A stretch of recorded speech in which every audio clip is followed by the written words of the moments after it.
मान जी, आपने मेरे साथ ऐसा क्यों किया? मैंने तो आपको अपनी माँ माना था। चुप कर बहू, तेरी वजह से आज इस घर की इज्जत मिट्टी में मिल गई है। लेकिन मान जी, मैंने कुछ नहीं किया। तो फिर ये पैसे तेरे संदूक में कैसे पहुँचे? घर के आंगन में भीड़ जमा थी। एक तरफ गांव के लोग खड़े थे और दूसरी तरफ घर की बहू राधिका हाथ जोड़कर रो रही थी। उस पर चोरी का इल्जाम लगा था, लेकिन किसी को नहीं पता था कि इस पूरे मामले के पीछे एक ऐसा राज छिपा था जो सामने आते ही पूरे परिवार की जिंदगी बदलने वाला था। एक छोटे से गांव में राधिका नाम की लड़की रहती थी। उसकी शादी कुछ साल पहले मोहन नाम के युवक से हुई थी। मोहन शहर में एक प्राइवेट कंपनी में काम करता था और महीने में 1-2 बार ही घर आ पाता था। राधिका अपनी सास कमला देवी और ससुर के साथ रहती थी। राधिका बहुत गरीब घर से आई थी, लेकिन उसके संस्कार बहुत अच्छे थे। वह सुबह उठकर घर का काम करती, सास ससुर की सेवा करती और खाली समय में गांव की लड़कियों को सिलाई सिखाती थी। कमला देवी कभी कभी उससे नाराज रहती थी। उन्हें लगता था कि राधिका गरीब घर की है और शादी के बाद उनके घर पर बोझ बन गई है। घर का बड़ा बेटा मोहन अपनी पत्नी से बहुत प्यार करता था, इसलिए कमला देवी राधिका को खुलकर कुछ नहीं कहती थी। लेकिन कमला देवी का छोटा बेटा सुरेश और उसकी पत्नी कविता राधिका से बहुत जलते थे। सुरेश की नजर हमेशा अपने माता पिता की जमीन पर रहती थी। एक दिन सुरेश ने अपनी पत्नी से कहा, अगर माँ बाबूजी की जमीन हमारे नाम हो जाए तो हमारी जिंदगी बदल जाएगी। कविता बोली, लेकिन मोहन को कैसे मनाओगे? सुरेश हंसकर बोला, मोहन तो शहर में रहता है, यहाँ की सारी जिम्मेदारी माँ बाबूजी की है, बस किसी तरह उन्हें अपने पक्ष में करना होगा। कुछ दिनों बाद कमला देवी की तबीयत अचानक खराब हो गई। राधिका दिन रात उनकी सेवा करने लगी। वह समय पर दवा देती, खाना बनाती और रात में कई बार उठकर उनका हाल पूछती। एक रात कमला देवी ने राधिका को अपने पास बुलाया। बहू, तू मेरी इतनी सेवा क्यों करती है? राधिका मुस्कुराकर बोली, क्योंकि आप मेरी सास नहीं, मेरी माँ जैसी हैं। कमला देवी कुछ नहीं बोली, लेकिन उनकी आंखों में पहली बार राधिका के लिए अपनापन दिखाई दिया। अगले दिन कमला देवी ने अपनी पुरानी लोहे की संदूकची खोली। उसमें घर और जमीन के कुछ जरूरी कागज रखे थे। उन्होंने कागज निकालकर राधिका से कहा, बहू, इन कागजों को संभाल कर रखना। ये हमारे खेत के असली कागज हैं, इन्हें किसी के हाथ मत लगने देना। राधिका ने कागज वापस रख दिए। मान जी, आप चिंता मत कीजिए। लेकिन दरवाजे के पीछे खड़ी कविता ये सब सुन रही थी। उसे पता चल गया था कि जमीन के असली कागज कहाँ रखे हैं। कुछ दिनों बाद कमला देवी के पति की अचानक मृत्यु हो गई। पूरा घर दुख में डूब गया। मोहन शहर से आया। 13वीं के बाद वह वापस जाने लगा तो उसने अपनी माँ से कहा, माँ, मैं आपको अकेला नहीं छोड़ना चाहता, लेकिन नौकरी भी जरूरी है। कमला देवी बोली, तू चिंता मत कर बेटा, राधिका मेरे साथ है। मोहन ने राधिका का हाथ पकड़कर कहा, माँ का ध्यान रखना। राधिका ने सिर हिलाया। मोहन के जाते ही सुरेश ने अपनी चाल चलनी शुरू कर दी। एक दिन वह माँ के पास बैठा और बोला, माँ, अब बाबूजी नहीं रहे। अगर जमीन हमारे नाम नहीं हुई तो कल को कोई भी उस पर कब्जा कर सकता है। कमला देवी ने कहा, जमीन का फैसला मैं सोच समझकर करूंगी। सुरेश चुप हो गया। उसी रात कविता ने संदूकची खोलने की कोशिश की, लेकिन संदूकची का ताला नहीं खुला। अगले दिन राधिका ने देखा कि संदूकची का ताला टूटा हुआ है। वह घबरा गई। मान जी, संदूकची का ताला टूटा हुआ है। कमला देवी दौड़कर आई। अंदर से जमीन के कागज गायब थे। कमला देवी के होश उड़ गए। हे भगवान, ये कागज कहाँ गए? राधिका ने तुरंत कहा, मान जी, आपने किसी को दिए थे क्या? कमला देवी ने सिर हिलाया। नहीं। तभी सुरेश और कविता वहाँ आ गए।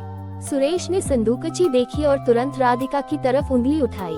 माँ, अब किससे पूछ रही हो? घर में राधिका के अलावा कौन था? राधिका स्तब्ध रह गई। देवर जी, आप मुझ पर शक कर रहे हैं। कविता बोली, हम तो कुछ नहीं कह रहे, लेकिन कागज गायब हुए हैं तो शक तो होगा। सुरेश ने कहा, मैं तो कहता हूँ घर की तलाशी लो। राधिका रोते हुए बोली, मेरे कमरे की तलाशी ले लीजिए। कमरे की तलाशी शुरू हुई और तभी कविता ने राधिका के कपड़ों के नीचे से एक लिफाफा निकाला। उसमें वही जमीन के कागज थे। कमला देवी ने जैसे ही कागज देखे, उनके पैरों तले जमीन खिसक गई। राधिका, ये क्या है? राधिका जोर जोर से रोने लगी। मान जी, मैंने ये कागज नहीं लिए। सुरेश चिल्लाया, तो फिर तेरे कमरे में कैसे आए? गांव के लोग इकट्ठा हो गए। राधिका हाथ जोड़कर कहती रही, मैं निर्दोष हूँ। लेकिन किसी ने उसकी बात नहीं मानी। कमला देवी भी गुस्से में बोली, आज से तू मेरे घर में नहीं रहेगी। राधिका के लिए ये सबसे बड़ा झटका था। जिस सास की उसने बीमारी में सेवा की थी, वही आज उस पर चोरी का इल्जाम लगा रही थी। वह अपना छोटा सा सामान लेकर घर से निकल गई, लेकिन गांव से बाहर निकलते समय उसकी मुलाकात एक बूढ़ी महिला से हुई। बूढ़ी महिला ने पूछा, बेटी इतनी रात को कहाँ जा रही हो? राधिका रोते हुए बोली, मुझे मेरे ही घर से चोर बनाकर निकाल दिया गया। बूढ़ी महिला ने उसका हाथ पकड़ लिया, मेरे साथ चल, मेरे पास बड़ा घर नहीं है, लेकिन सिर छिपाने की जगह जरूर है। राधिका उसके साथ चली गई। उधर रात को कमला देवी अपने कमरे में बैठी रो रही थी। तभी उन्हें अपनी अलमारी के पीछे से कुछ आवाज सुनाई दी। उन्होंने अलमारी हटाई। पीछे दीवार में एक छोटा सा छेद था। उस छेद के अंदर एक कपड़े की पोटली रखी थी। कमला देवी ने पोटली खोली। उसमें जमीन के कागजों की दूसरी प्रतियां और एक पुराना मोबाइल था। उन्होंने मोबाइल चलाया। उसमें उनके पति की एक रिकॉर्डिंग थी। आवाज आए, कमला, अगर कभी मेरे बाद जमीन को लेकर घर में झगड़ा हो तो किसी पर जल्दी विश्वास मत करना। मैंने असली कागजों की कॉपी बनाकर अलग रख दी है। मुझे शक है कि सुरेश किसी गलत आदमी के संपर्क में है। कमला देवी के चेहरे का रंग उड़ गया। उन्हें याद आया कि चोरी वाले दिन सुरेश ही सबसे पहले उनके कमरे में आया था, लेकिन अब बहुत देर हो चुकी थी। अगली सुबह कमला देवी ने सुरेश से पूछा, बेटा तूने कल रात मेरे कमरे में कुछ ढूंढा था? सुरेश घबरा गया। नहीं माँ, कमला देवी ने कहा। झूठ मत बोल। सुरेश चुप हो गया। तभी कविता बोली, माँ जी, आप राधिका को बचाने के लिए हम पर शक कर रही हैं।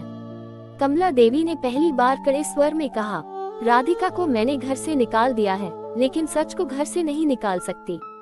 उसी समय मोहन भी अचानक घर लौट आया। उसे सारी बात बताई गई। मोहन ने सबसे पहले पूछा, राधिका कहाँ है? किसी के पास जवाब नहीं था। मोहन गुस्से में बोला, जब तक सच सामने नहीं आता मैं अपनी पत्नी को दोषी नहीं मानूंगा। वह गांव में राधिका को ढूंढने निकल पड़ा। आखिर उसे पता चला कि राधिका बूढ़ी अम्मा के घर रह रही है। मोहन वहां पहुंचा। राधिका उसे देखकर रो पड़ी। तुम भी मुझे चोर समझते हो?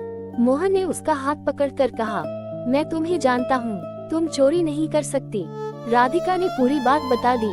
मोहन ने कहा, अब हम मिलकर सच सामने लाएंगे। दोनों वापस गांव आए। मोहन ने माँ से पूछा, माँ, क्या आपको सच में लगता है कि राधिका ऐसा कर सकती है? कमला देवी की आंखों से आंसू निकल आए। नहीं बेटा, अब मुझे भी उस पर शक नहीं है। तभी उन्होंने अपने पति की रिकॉर्डिंग सबको सुनाई। सुरेश के चेहरे का रंग उड़ गया। मोहन ने तुरंत पूछा, भैया, पिताजी को तुम पर शक क्यों था?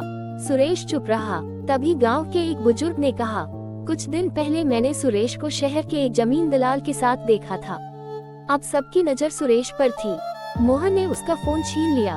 फोन में जमीन दलाल के साथ हुई बातचीत मिली। उसमें सुरेश जमीन बेचने की बात कर रहा था, लेकिन एक बात अभी भी बाकी थी, राधिका के कमरे में कागज किसने रखे? तभी कविता का चेहरा देखकर कमला देवी समझ गई। उन्होंने कविता से पूछा, सच बता, कागज राधिका के कमरे में तूने रखे थे? कविता रोने लगी, माँ जी, मुझसे गलती हो गई। सुरेश भी टूट गया। उसने सिर झुका लिया। माँ, मुझे जमीन चाहिए थी। मैं लालच में अंधा हो गया था। मैंने ही कागज चुराए थे और कविता ने उन्हें राधिका के कमरे में रख दिया था।